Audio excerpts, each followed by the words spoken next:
Shabbat Shalom. First off, I want to give all praise, glory, and honor to Yahweh, Bahashem, Yahweh Shai, Bahashem, Rakakadash. Double honors to the apostles and the elders of Great Millstone, and salutations to the hopeful elect that are scattered throughout the four corners of the earth. And to all my brothers out here preaching this truth, to you, I say Shalom. This is a Montazar from the Chicago camp coming back at you again with another lesson entitled Psalms 37. All right, so this is a reading. All right, and I have made notes. So instead of flipping from chapter to chapter in this particular reading, I'm just going to go straight to my notes with the scriptural references. Okay, so let's begin. Psalms 37, verse 1, and it reads, A psalm of David. Fret not thyself because of evildoers, neither be thou envious against the workers of iniquity. For they shall soon be cut down like the grass and wither as the green herb. All right. So the Lord says, hey, don't worry about these evildoers. All right. Their day is going to come. It says, for they shall soon be cut down like the grass and wither as the green herb. Let's take a look at that note. All right. So for Psalms 37 and 2, all right, let's look at Job 20, 4 through 9. Knowest thou not this of old, since man was placed on earth, that the triumphing of the wicked is short, and the joy of the hypocrite before a moment? Though his excellency mount up to the heavens, and his head reach unto the clouds, yet he shall perish forever like his own dung. And they which have seen him shall say, where is he? All right, so no matter how high his excellency is lifted up, no matter how much pride he has, okay, he's going to perish. Yet he shall perish forever like his own dung. They which have seen him shall say, where is he? He shall fly away as a dream and shall not be found. Yea, he shall be chased away as a vision of the night. The eye also which saw him shall say, Salakia, shall see him no more, neither shall his place any more behold him. Okay, so Esau, Edom, and his descendants ultimately are going to, they're going to be destroyed completely out of the earth. And of course, you find that in the book of Obadiah. Let's continue. Verse 3, trust in Yahweh and do good, so shalt thou dwell in the land, and verily thou shalt be fed. Okay, so the Lord is going to gather us from the four corners of the earth. All right, according to Matthew 24. Let's go ahead and get that real quick. That wasn't on my list, but Matthew 24 and 31. And it reads, he shall send his angels with a great sound of a trumpet, and they shall gather together his elect from the four winds, from one end of heaven to the other. Okay, so the Lord is going to gather his people and bring them back to their land. And it's not just anyone who believes, it's the elect. All right. Back to 3. Trust in Yahweh and do good, so shalt thou dwell in the land, and verily thou shalt be fed. Delight thyself also in Yahweh, and he shall give thee the desires of thine heart. Hey, where have we heard this before? Okay, let's look at the note. That will be Matthew 6 and 33. But seek ye first the kingdom of the Most High and his righteousness, and all these things shall be added unto you. So we have to keep that in mind. So we have to put the Lord first in all of our goings. And you know what? It's something that we have to do. or have to train ourselves to do. Sometimes we have our own personal agendas and things. Oh, well, I need to get this done. I need to get this done. All right, but we have to train ourselves to, hey, let me make sure my precept is done first. Let me make sure my study is done first. Let me make sure my reading is done before I get into some things that I want to do. Verse 5. Commit thy way unto Yahweh, trust also in him, and he shall bring it to pass. And he shall bring forth thy righteousness as the light, and thy judgment as the noonday. Rest in Yahweh, and wait patiently for him. Fret not thyself because of him who prospereth in his way, because of the man who bringeth the wicked devices to pass. Okay? So it says, rest in the Lord and wait patiently for him. And don't be worried about, you know, don't be worried about him who prospereth in his way. Talking about the wicked. Now, let's look at the precept that I have for that note. All right. Proverbs 3, 3 and 31. Okay. It says, let not mercy and truth forsake thee. Bind them about thy neck. Write them upon the table of thine heart. Envy thou not the oppressor, and choose none of his ways. Psalm 73, 3 through 9. For I was envious at the foolish when I saw the prosperity of the wicked. And that's natural. That's a natural thing when you see people being prospered and they fucking wicked.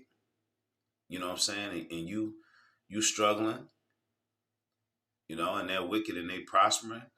But the Lord says, it says, for I was envious at the foolish when I saw the prosperity of the wicked. That's why it says, envy not the oppressor. For there are no bands in their death, but their strength is firm.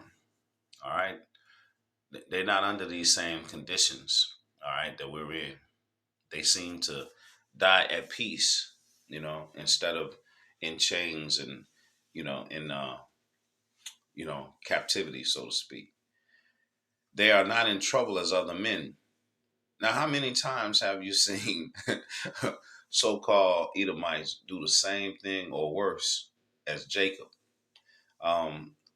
There was a meme that I saw recently, and it showed that you had Brett Favre and I believe Tom Brady.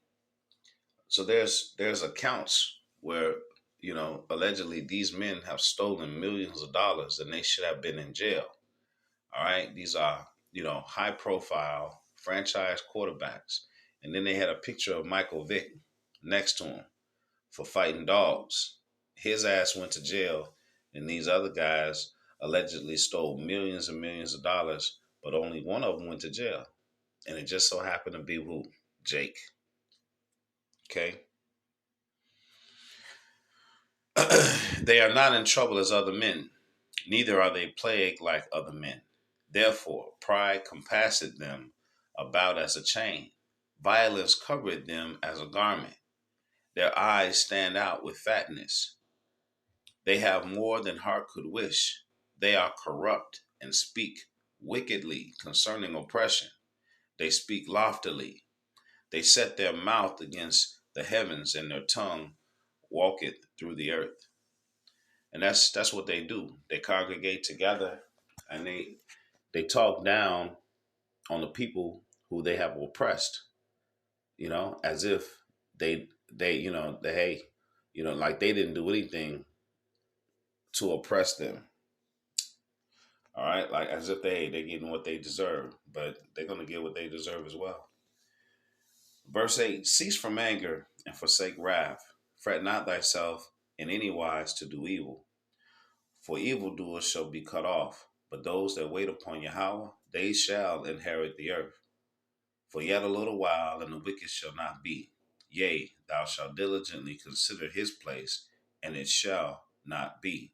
So the Lord is constantly reminding us, don't worry about Esau, Edom. His day is coming. All right. His goose is cooked. All right. It's going to happen. So the Lord is always constantly reminding us that. 11. But the meek shall inherit the earth and shall delight themselves in the abundance of peace. All right. So the meek are the Israelites. 12. The wicked plotted against the just and gnasheth upon him with his teeth. Yahweh shall laugh at him, for he seeth that his day is coming. See, his day is coming. The wicked have drawn out the sword and have bent their bow to cast down the poor and needy and to slay such as be of upright conversation. All right. So Esau, Edom, he's always looking to accuse us, all right, to lie on us, because they do this with their words. Let's look at these notes. There's note. Psalm 64, 2 through 8. Hide me from the secret counsel of the wicked, from the insurrection of the workers of iniquity, who whet their tongue like a sword. They sharpen their tongue like a sword, and bend their bows to shoot their arrows, even bitter words. You see? So the white man is the king of using words. All right? That's why he likes to label people. You got to watch out. You see it. We see it all the time. If they can classify you, all right, and label you, they have laws that they've created that if when they are able to successfully label you, then they're going to be able to use their laws against you. All right. All right. 4. That they may shoot in secret at the perfect. Suddenly do they shoot at him and fear not. They encourage themselves in the evil matter. They commune of laying snares privily. They say, who shall see them? They search out iniquities. They accomplish a diligent search. Both the inward thought of every one of them and the heart is deep. But the Most High shall shoot at them with an arrow. Suddenly shall they be wounded. So they shall make their own tongue to fall upon themselves. All that see them shall flee away. 15. Their swords shall enter into their own heart, and their bows shall be broken. A little that a righteous man hath is better than the riches of many wicked.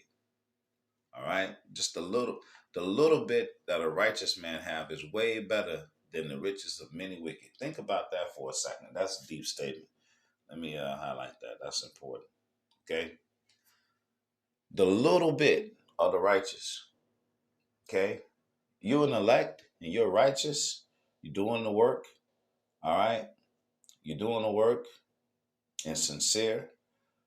All right? Trying to follow the law to the best of your ability. Okay?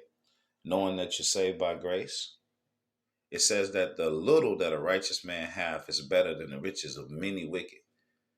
So you might have a cabinet full of rich crackers, okay?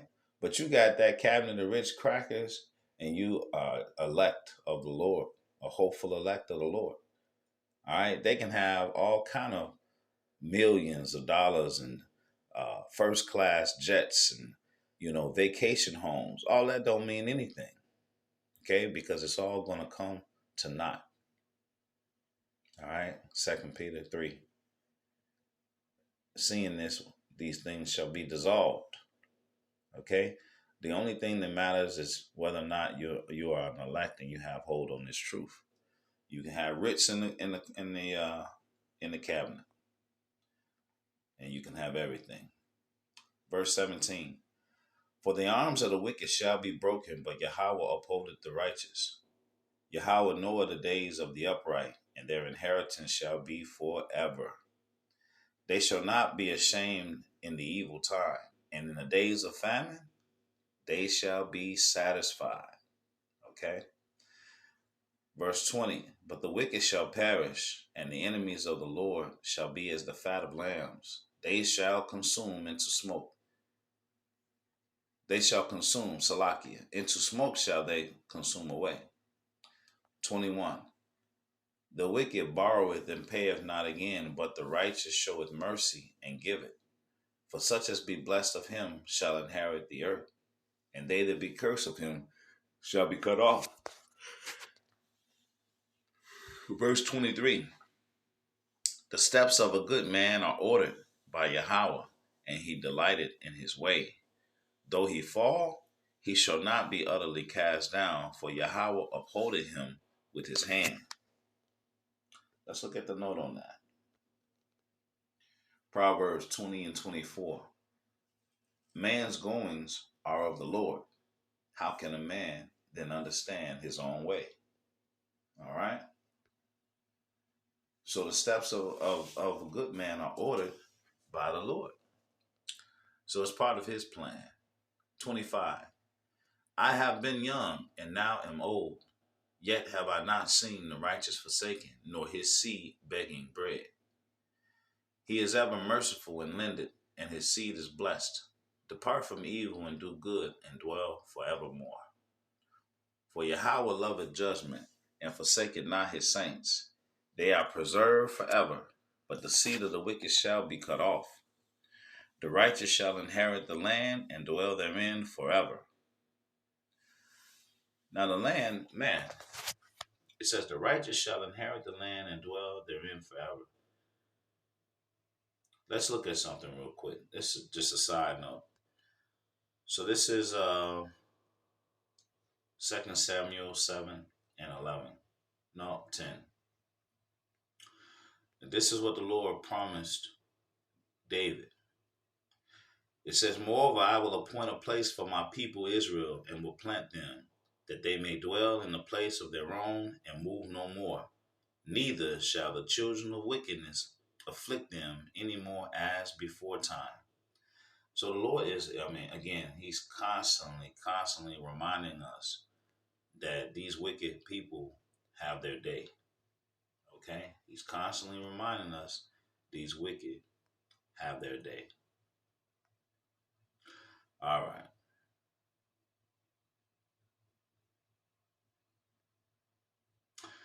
Okay. Back to 29. The righteous shall inherit the land and dwell therein forever. The mouth of the righteous speaketh wisdom, and his tongue talketh of judgment. The law of the Most High is in his heart, and none of his steps shall slide. The wicked watcheth the righteous, and seeketh to slay him. See that? Yahweh will not leave him in his hand, nor condemn him when he is judged. Wait on Yahweh, and keep his way, and he shall exalt thee to inherit the land. When the wicked are cut off, thou shalt see it. I have seen the wicked in great power, and spreading himself like a green bay tree. Yet he passed away, and lo, he was not. Yea, I saw him, but he could not be found. 37. Mark the perfect man, and behold the upright, for the end of that man is peace. Shalom. But the transgressors shall be destroyed together. The end of the wicked shall be cut off. But the salvation of the righteous is of Yahweh. He is their strength in the time of trouble. And Yahweh shall help them and deliver them. He shall deliver them from the wicked and save them, because they trust in him. I pray that this lesson and this reading, all right, has been edifying. Until the next one, I say, Shalom.